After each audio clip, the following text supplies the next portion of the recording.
Unité, dignité et résistance. Le serment du lion peuple du Sénégal, frères et sœurs d'Afrique, aujourd'hui, l'heure n'est plus au simple murmure de couloir, mais au rugissement de la vérité.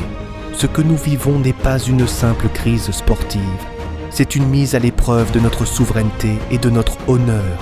Depuis 3 mois, nous sentons le siège se refermer, orchestré par ceux qui, au sommet de la CAF, semblent avoir oublié que le football appartient au peuple, et non aux intérêts de quelques-uns, à ceux qui pensent pouvoir dicter l'avenir du football africain dans l'ombre, à ceux qui croient que les institutions sont leur propriété privée. Regardez-nous bien, le Sénégal n'est pas seulement une terre de sport, c'est une terre de refus de l'injustice. Si vous pensez que notre silence est une faiblesse, vous méconnaissez notre histoire. Si vous pensez que nous allons céder sous la pression ou les manigances, vous faites l'erreur du siècle. Le trophée de la dignité. On ne vient pas chercher un trophée chez nous comme on cueille un fruit mûr. Ce trophée a été gagné par la sueur, le sang et le talent de nos fils. Il est le symbole de notre résilience. Que ceux qui veulent le dérober sachent une chose. Ils ne trouveront pas face à eux des spectateurs, mais des combattants.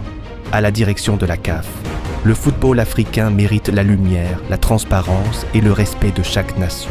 À notre peuple, restons debout. C'est dans l'adversité que le lion montre sa vraie force. Le combat en pleine lumière. Nous ne nous battrons pas dans les coins sombres.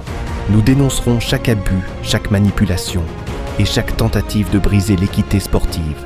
Le vol du siècle n'aura pas lieu, car nous sommes les gardiens de ce temple. Nous sommes prêts, nous sommes unis, et nous ne reculerons jamais d'un seul pas. Pour l'honneur du Sénégal, pour l'avenir de l'Afrique, le combat pour la justice commence maintenant.